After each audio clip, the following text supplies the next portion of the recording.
Ingrid, no nos podemos cerrar en esta conversación tan interesante, que me encanta hablar contigo porque aprendo mucho, de cara a la parábola de los talentos. Se dice mucho que la disciplina le gana al talento. Hay personas que son muy talentosas, pero no tienen la disciplina. Y a la luz de la Biblia, nosotros vemos que se hace una parte. Se hace una parte con la parábola de los dones y los talentos. Mateo 25. ¿Qué tú nos puedes decir y tu perspectiva? ¿Qué tú nos puedes abundar sobre eso? Sí, es interesante la parábola porque realmente como que hay una lección potente. Hay más de una lección muy poderosa detrás de la parábola, donde esta persona, ¿verdad? Se va y le deja los talentos a tres personas. Y bueno, cada quien lo manejó y dice que le entregó los talentos de acuerdo a su capacidad. Le entregó los talentos de acuerdo, a uno le dio 5 talentos, a otro le entregó 2 talentos y a otro le entregó 1 talento. Cada una de esas 3 personas hizo lo que entendió que debió hacer. Al que se le dieron los 5 talentos, le entregó de vuelta, al momento de rendirle cuentas, cuando este señor regresó, le entregó 5 más, o sea que él multiplicó los talentos. Así que ahí hay una primera lección. El Señor espera, porque todos tenemos talentos. El Señor nos dio dones y talentos a todos. Dice que mi pastor siempre dice que nadie es 10 en todo. Amén. Nadie es 10 en todo, pero somos 10 en algo, porque tenemos talentos. El Señor nos dio talentos. Entonces, el Señor, a través de esta parábola, nos muestra que nosotros deberíamos de ser diligentes. Debemos de hacer algo con los talentos y los dones que tenemos. Lo primero es identificar cuáles son nuestras fortalezas. Porque talentos son capacidades, conocimientos, experiencias, aptitudes, actitudes. Eso es talento. Tenemos que identificar cuáles son nuestras fortalezas y tenemos que maximizarlas, potencializarlas. A través del aprendizaje continuo se potencializan los talentos. Entonces, hacer como hizo el que multiplicó los 5 talentos y cuando rindió cuenta mostrando esos 5 talentos.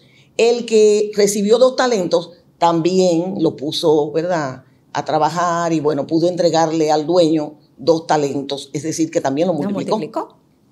Y al que se le entregó 1 talento, pues sencillamente lo enterró, lo guardó y cuando vino el momento de rendir cuentas, sencillamente le dijo al Señor, mira, yo lo que hice fue que lo guardé para cuando tú regresaras.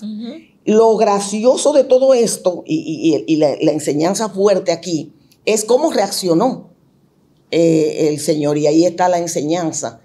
Óyeme, ¿por qué tú hiciste eso? O sea, yo no esperaba eso de ti, yo esperaba que tú hicieras algo, que fueras más diligente y sobre todo que no tuvieras miedo. Ahí está. Porque esa persona que lo que hizo fue enterrarlo, ¿verdad?, para cuando viniera el dueño. Esa persona lo que demostró con eso fue temor. Nosotros tenemos que ser personas de fe. Y si nosotros somos cristianas, nosotros tenemos que apostar a que tenemos un Dios grande, vivo, que nos respalda, sobre todo si nosotros consultamos la decisión antes de tomarla. Entonces, ¿por qué vamos a tener miedo? ¿Por qué vamos a tener miedo? Y él tuvo miedo y por eso realmente lo que vino de allá para acá fue una reprimenda, porque él le dijo, siervo inútil. Siervo inútil. Fuerte. Y es una palabra muy fuerte. Y lo que realmente me parece interesante en el versículo 29 de Mateo 25 es que dice, porque al que tiene le será dado. O sea que al de los 5 talentos que vino y lo multiplicó, a ese le dieron más. Al que tiene le será dado y tendrá más. Y al que no tiene, aún lo que tiene le será quitado. Óigame. Si el Señor te da unos dones, unos talentos, identifícalos a través del aprendizaje continuo, potencialízalo, ponlo al servicio de otros, haz algo con eso, pero haz algo, sé diligente. Porque el Señor no espera que nosotros tengamos miedo, no nos atrevamos, nos acomodemos, porque tampoco al Señor no le gusta que seamos perezosos. Tenemos que trabajar duro. Al Señor le gustan las personas diligentes, las personas que son productivas, que se arriesgan y que tienen excelencia en todo lo que hacen, que quieren realmente hacer con excelencia lo que haya que hacer para multiplicar esos dones y esos talentos. Entonces, esa parábola tiene enseñanzas puntuales de que tenemos que asumir la responsabilidad por los talentos que hemos recibido, otra enseñanza que no debemos de temer a los riesgos y otra enseñanza que al momento de rendir cuentas, tenemos que rendir cuentas con más de lo que recibimos. ¿Qué hice con lo que el Señor me puso en mis manos? ¿Qué hice? Porque nosotros solo somos mayordomos de los talentos y los dones, no somos dueños, de esos dones y de esos talentos. Solo somos mayordomos y eso creo que ahí está la enseñanza. Debemos usarlo con sabiduría, debemos usarlo con pasión, sabiendo que si el Señor nos los dio es para que realmente lo potencialicemos y hagamos algo con eso. Así es, totalmente, que hagamos más de lo que nosotros incluso pensamos que pudiéramos hacer, porque el Señor nos enseña en su palabra que en las manos de Él multiplica todas las cosas. Así es. Ingrid, vinculando la parábola de los dones y talentos en Mateo 25, que tú has ampliado muy, muy bien y dado buenas observaciones, me gustaría que tú compartas con la audiencia que nos escucha qué metas dentro de esas aristas, diferentes áreas de nuestras vidas. Dinos al menos una por cada área que tú consideras que no debe faltar, de manera especial para este año 2025. Excelente. Bueno, en cuanto al crecimiento espiritual, definitivamente, de hecho hay un estudio del 2021 de la Gallup que dice que las personas que cuidan la parte espiritual, que cuidan su espiritualidad, son más resilientes. Amén. Y eso es un buen punto. Entonces, dentro de lo que es la parte de crecimiento espiritual, mayor comunión con el Señor, más tiempo quizás para orar, para reflexionar sobre la palabra, para leer la palabra de Dios. Ahí podemos trabajar en eso. En la parte que tiene que ver con las metas financieras, yo pudiera plantearme, por ejemplo, abrir una cuenta para tener un monto apartado para cualquier tipo de emergencia que surjan. De hecho, hay un estudio que dice, de Latinoamérica completa, que dice que el 70% de las personas, solamente el 70% de las personas tienen reservado algún tipo de ahorro para casos de emergencia. Y eso habla mal, ¿verdad? Porque deberíamos de pensar, sobre todo en países como los nuestros, donde uno no tiene necesariamente un aval, ¿verdad? O a veces el seguro médico, hay muchas cosas que quizás no cubre, que nosotros tengamos eso también apartado. Pudiera ser el culminar con una deuda que tengamos, pudiera ser el empezar a ahorrar, qué sé yo, el 10% de nuestros ingresos, voy a empezar a ahorrar este año. Pudiera ser el empezar a diezmar, que hay muchos cristianos que no diezman, y eso es fundamental para un cristiano. De hecho, me trae a colación lo que dice en Malaquías 13, de pruébame en esto, Señor, el que no está diezmando, que diezme, que el Señor mismo dice, pruébame en esto. O sea que esa puede ser una meta para alguien que no esté diezmando. Y en la parte de salud y bienestar, empezar a caminar, qué sé yo, quizás media hora diaria o 3 veces a la semana 1 hora completa. Cuidar de tener citas médicas para todo el año ya pautadas y no dejarlo al azar. O sea, eso en cuanto a salud y bienestar. En cuanto a la familia y las relaciones, importante también, dependiendo, ¿verdad? Si eres casado, soltera, la parte de sacar tiempo, aunque sea una vez a la semana, para dar una salidita con el esposo, quizás los viernes en la noche, eso se recomienda bastante, sobre todo si tiene hijos, salir solos, sin los chicos. También quizás dedicar una tarde, los sábados en la tarde, para los hijos. En ocasiones papá, mamá no sacan tiempo para llevar a los niños al parque o para ir al cine con los niños. Entonces sacar o a comerse un helado, dependiendo obviamente de las condiciones de cada quien.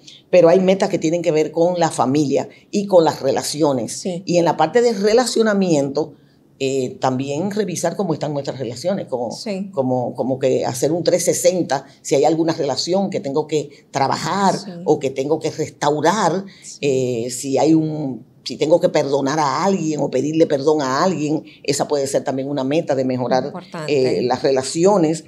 En el aspecto financiero ya lo comenté, en el aspecto laboral, quizás proponerme adquirir una destreza nueva para poder aplicar a un puesto, de aquí a un año, ¿verdad?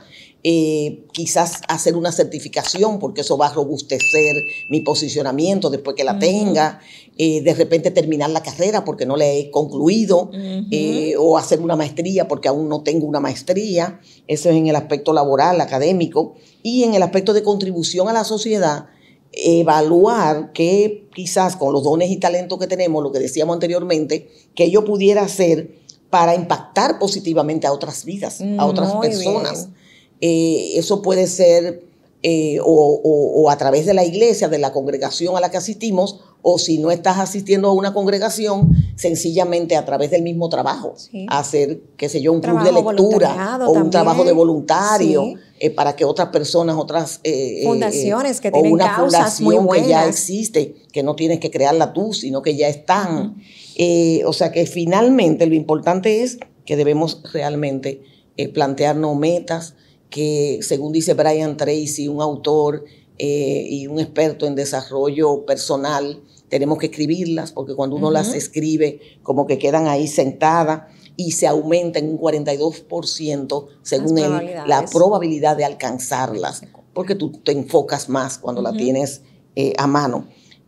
Importante que no vamos a poder lograrlas si no desarrollamos hábitos sólidos, sobre todo, y tú lo mencionaste, el hábito de la disciplina, el hábito de la consistencia. No hay manera de nosotros lograr metas sin tener hábitos sólidos como estos: la constancia, la disciplina, la perseverancia, la determinación.